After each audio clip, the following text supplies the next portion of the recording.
Gracias a vos y bueno, nada, buenos días, a pesar de Trump. Buenos días. Bueno, Laura, Bueno. contanos un poco qué fue lo que te inspiró a Mira, hacer este libro. Este libro tiene como antecedentes dos proyectos de investigación radicados en la CECIT, en la facultad, en el Centro de Investigaciones Jurídicas y la Secretaría de Ciencia y Tecnología de la Facultad de Derecho de la Universidad Nacional de Córdoba, donde yo me empiezo a preguntar, después de 37 años de tribunales y de ver muchas víctimas de abuso sexual intrafamiliar, si era posible que esas personas se repararan. Y no estoy pensando en la reparación en un sentido técnico, sino que también pensaba la reparación en un sentido literal, volver a pararse, ¿no? Luego de esos o en paralelo con esas investigaciones, yo hago bastantes seminarios, trabajo la naturalización del abuso, el abuso sexual en la familia, el abuso sexual en la iglesia, el abuso sexual en los campos de concentración,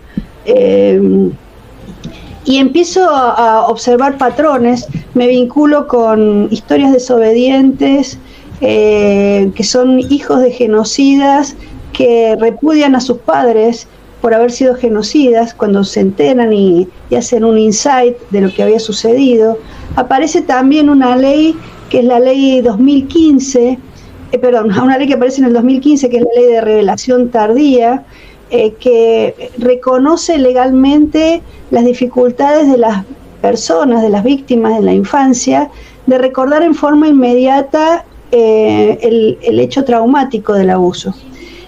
Y bueno, tengo mucha casuística en el sentido de que lo observo en mi trabajo cotidiano, más allá de todas las investigaciones. Durante la pandemia hacemos también una encuesta donde le preguntamos a las personas que habían padecido este tipo de cosas qué era lo que las repararía, y mayoritariamente esas personas querían disculpas. Entonces, lo que recoge ese libro es parte de estas experiencias y de la gente que trabajó conmigo. Claudia Cedrón, es un trabajo interesantísimo sobre su experiencia en la atención primaria. Bueno, Viviana Reibaldi, de Historias Desobedientes, Lía Lombardi, que es metodóloga y que forma parte del equipo, y bueno, pero está en Italia, así que trae su experiencia desde Italia. Diana Mafia, Andrés Rossetti, Raquel Villagra de Vidal, María Julia Oberti, que trae toda la información de lo que hace la Comisión Interamericana de Derechos Humanos, cuáles son las estrategias reparatorias que hay. En realidad, cuando yo empecé esta investigación, hice toda una exploración con los grandes referentes que yo tenía para ver si estaba pensado esto, es decir, si está pensado este día después, y me parece que no está pensado, no encontré antecedentes, y lo que empezamos a buscar y lo que aparece en este libro es un poco todos los recursos jurídicos y que tiene una persona el día después.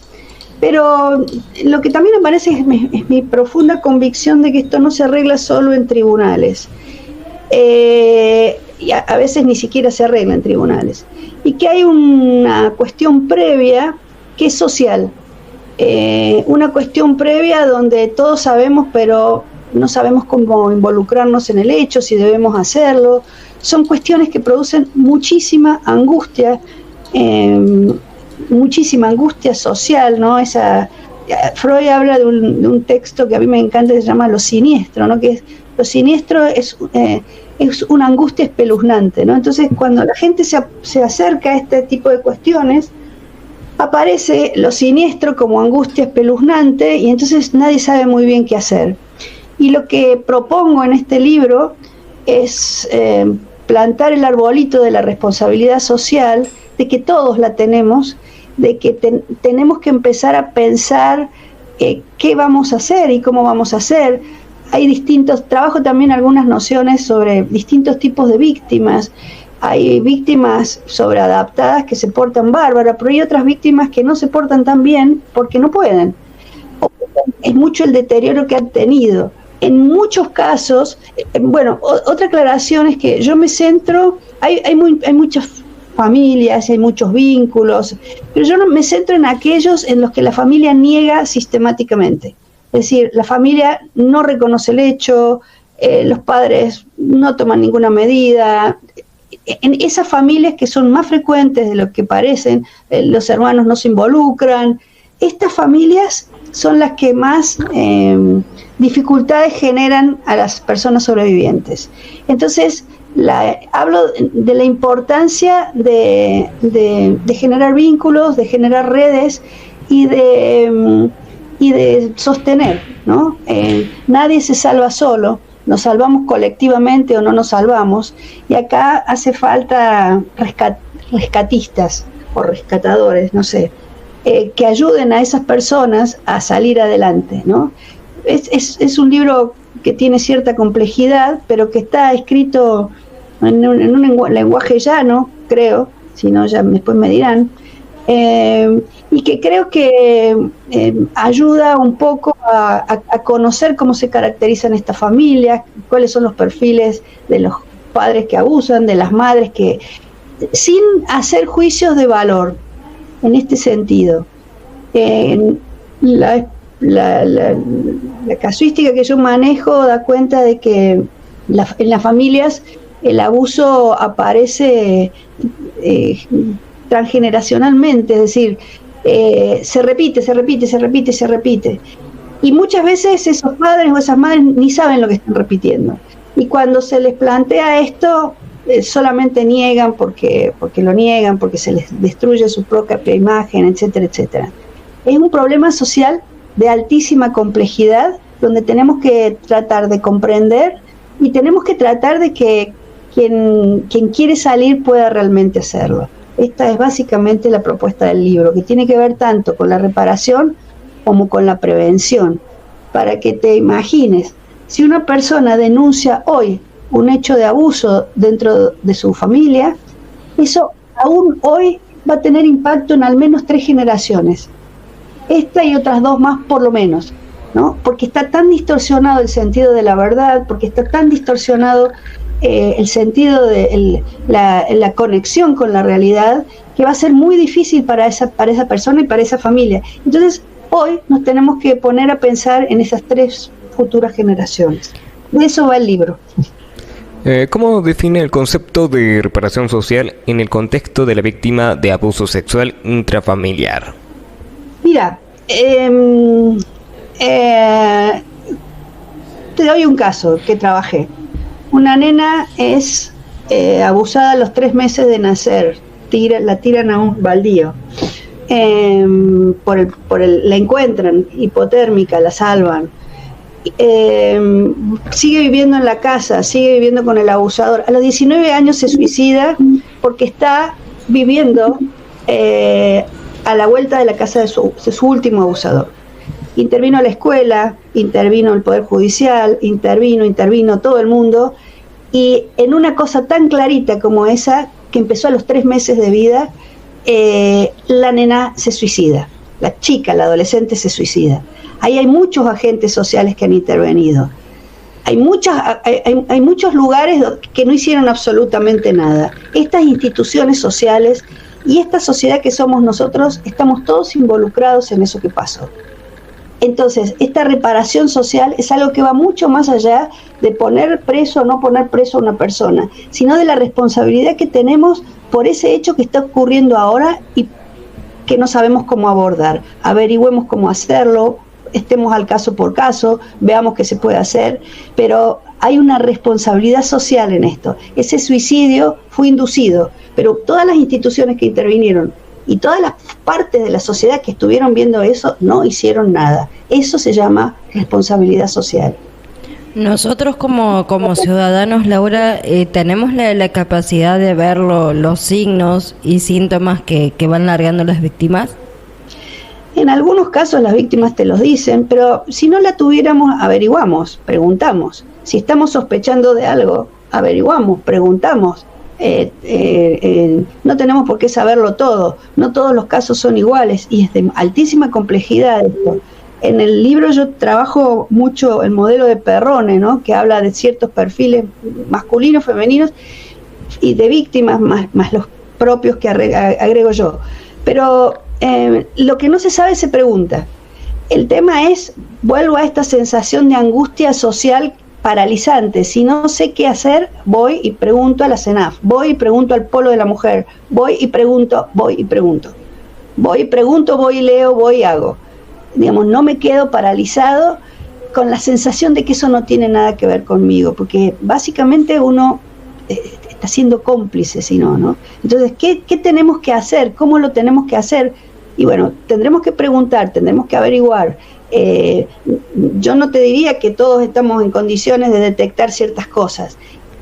Y una cosa que es muy importante es, si alguien nos viene con esta historia, en principio creemos.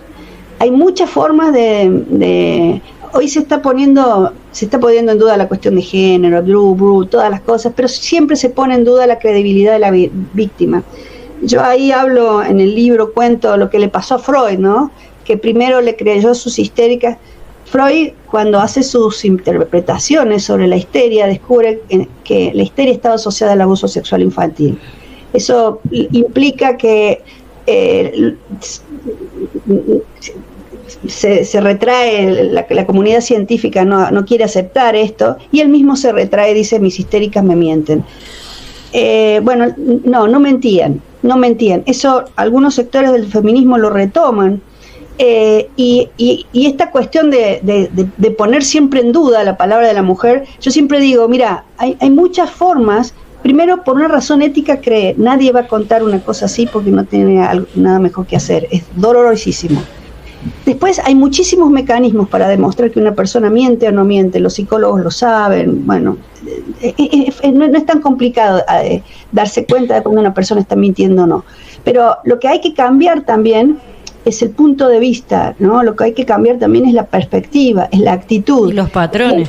Los patrones, los estereotipos. Hay que salir de todos esos lugares y a pesar de todo lo que estamos viviendo, tenemos que pensar en una sociedad más empática, tenemos que pensar en vínculos más amorosos, tenemos que pensar en vínculos más humanos que nos humanicen y no que nos deshumanicen, ¿no? Por ahí va un poco la cosa. Saber, mira, están en uno de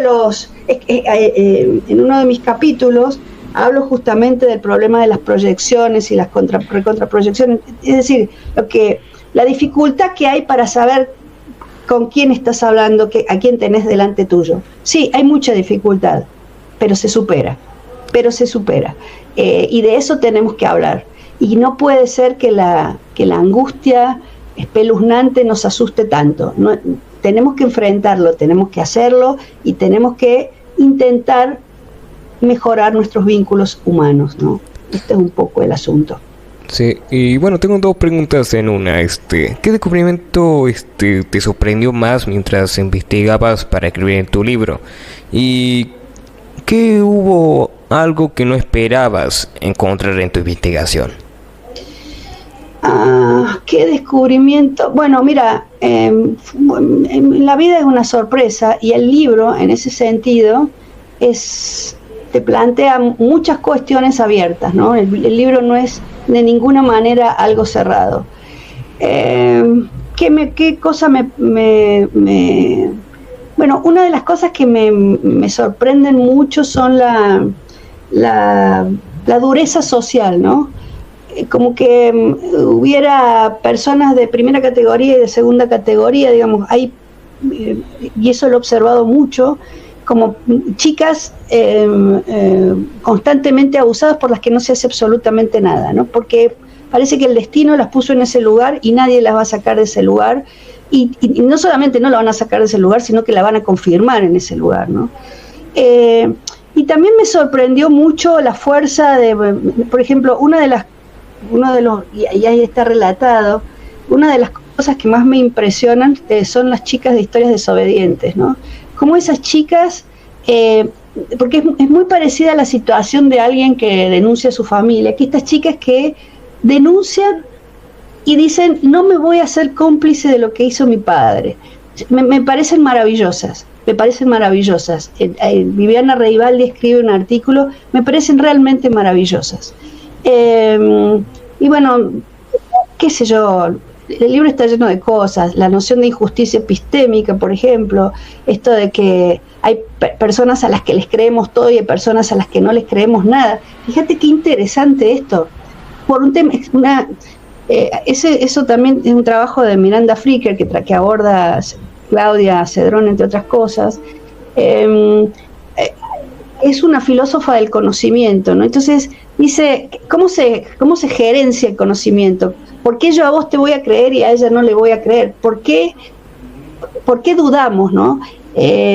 Por estereotipos, ¿no? Por estereotipos. Entonces, todas estas, me interesó mucho toda la evolución de la idea del amor, ¿no?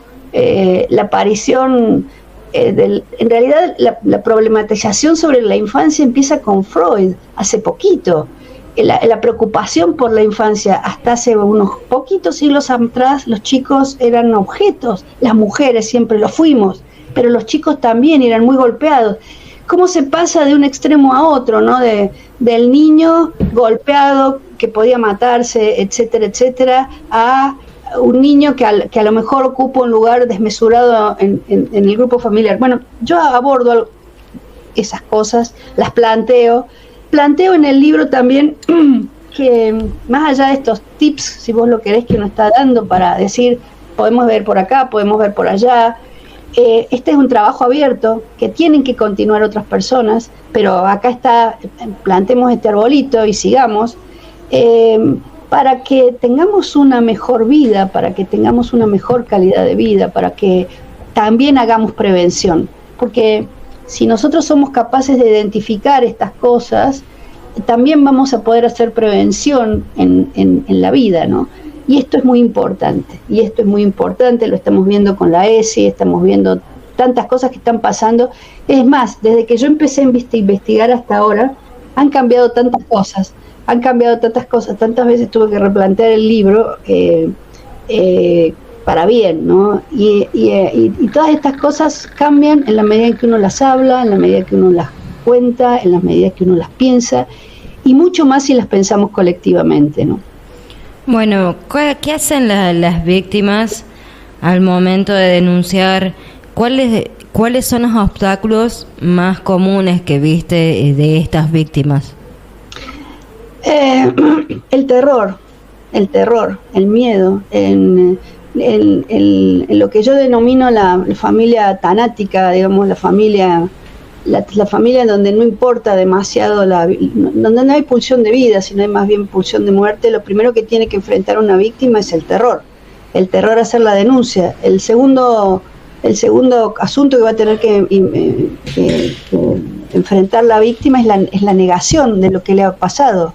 El tercer problema que va a tener que enfrentar la víctima es lo social.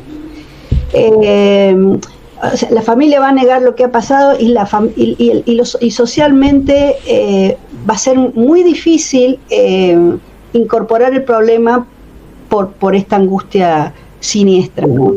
Entonces, y después de eso viene la confirmación que es lo que empieza a sanar a la víctima. La víctima empieza a sanarse cuando puede pararse sobre sí misma y sentirse en eje consigo misma, ¿no? Esto es genial. Cuando vos ves que a esto le ha pasado a alguien, vos decís, bueno, todo valió la pena, ¿no? Cuando la víctima se conecta consigo misma, cuando se conecta con su verdad y cuando deja de ser víctima.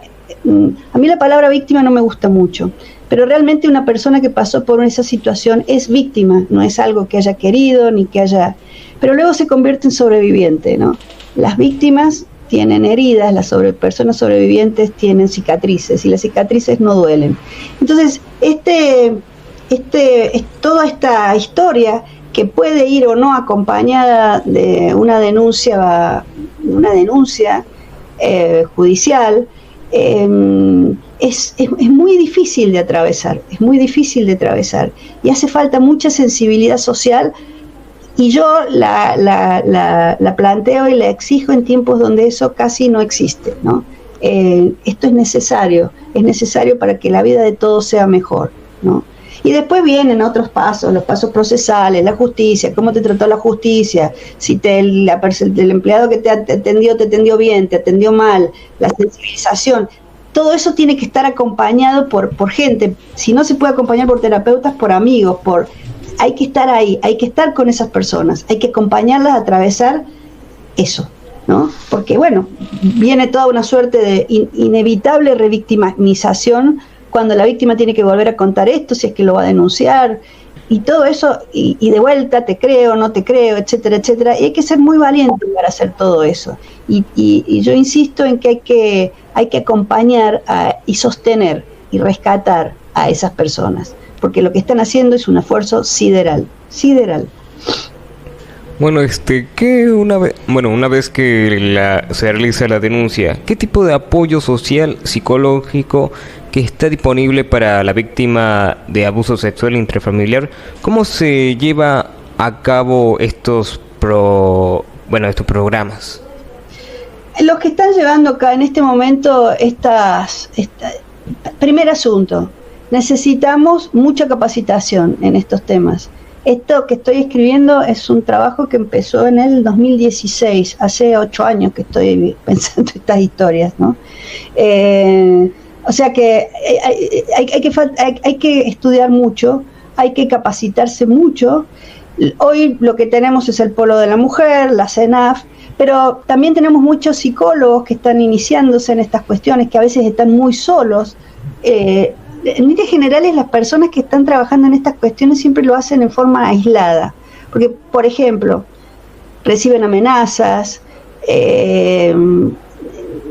Nosotros en la fundación, por ejemplo, recibimos un caso de una psicóloga de otra provincia que estaba defendiendo al hijo de un empresario, y el padre le estaba amenazando y no la apoyaba en el colegio de psicólogos. No es algo que haya sucedido acá en Córdoba, sino en otro lugar del país.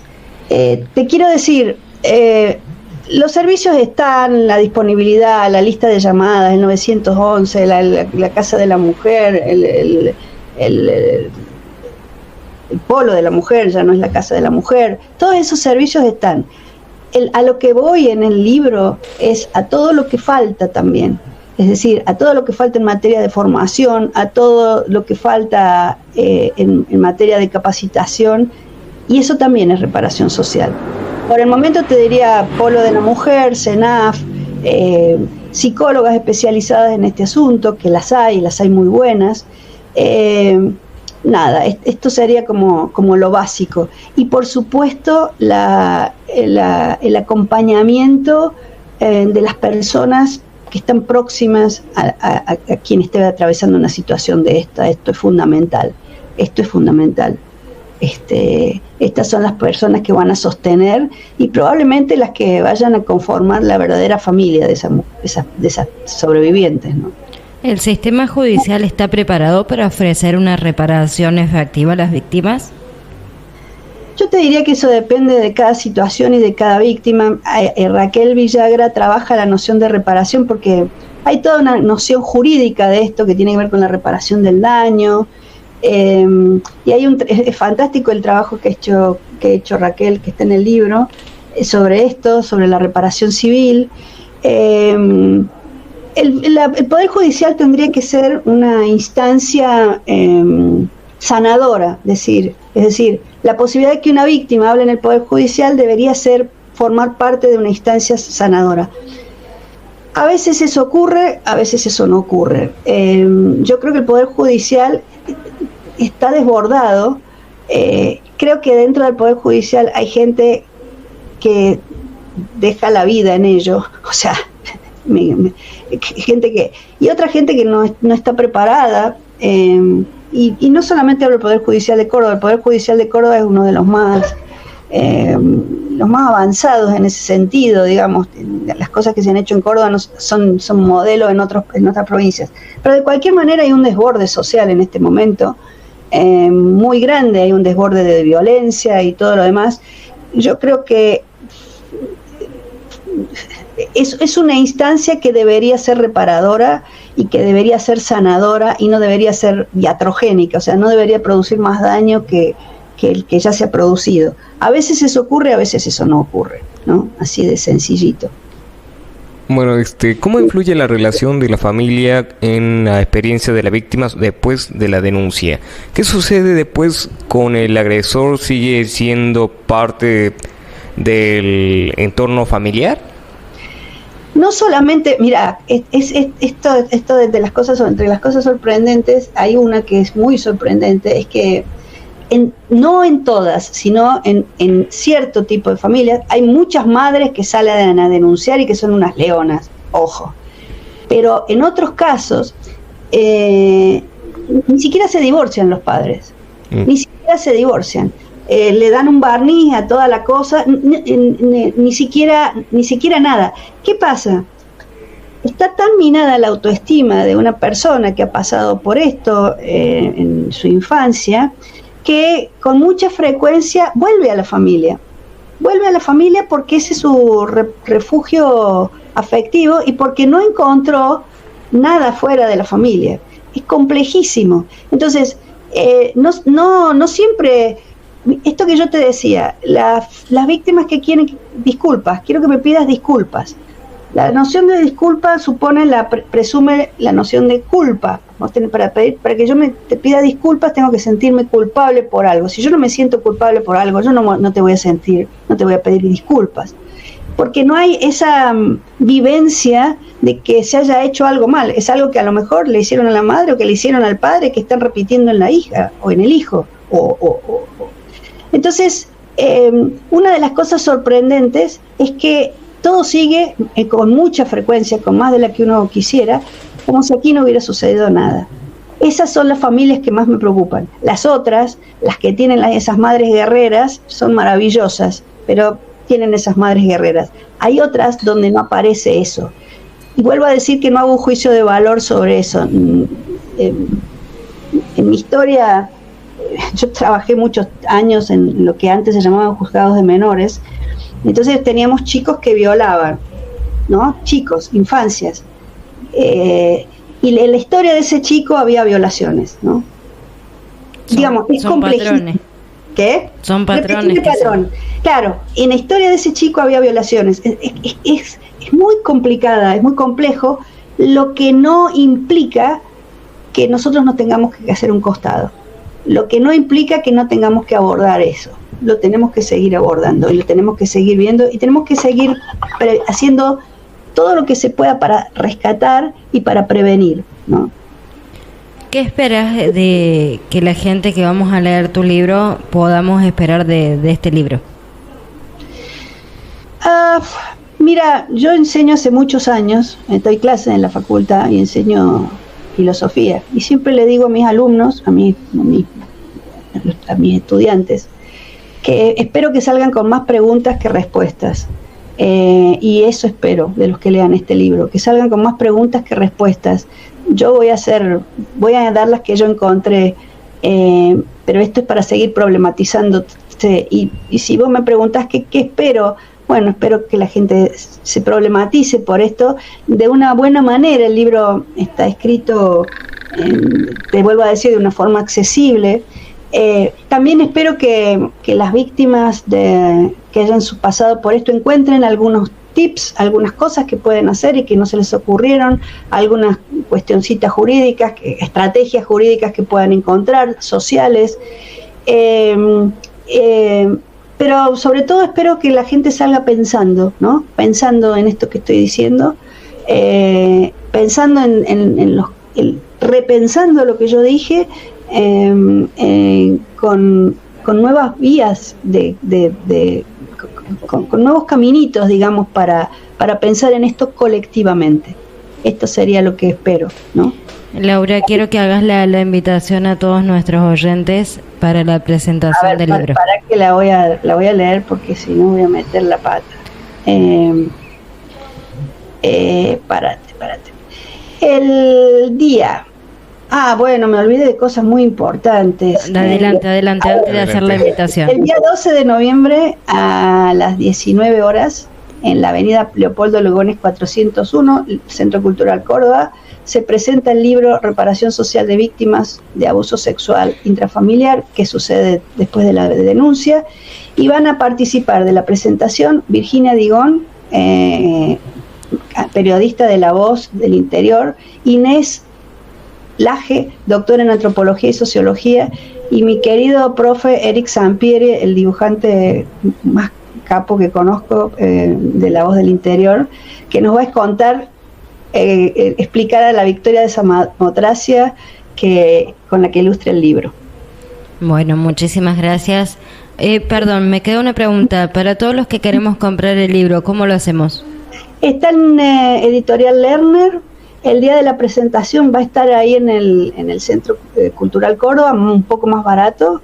Y si no, en Lerner, que está ahí ya te digo, en la calle Bolívar, antes de Duarte Quiroz. No la tengo acá la dirección de Lerner, qué mal, qué floja yo. Párate, sí la tengo. Lerner está en Simón Bolívar, en el 312. Bueno. Allí pueden comprar el libro, A la Vuelta de Tribunales. Bueno. Muchísimas gracias por haber estado con nosotros, Laura. Gracias. Contás con este medio de comunicación. Yo lo sé y se los agradezco mucho. Gracias. Gracias a vos.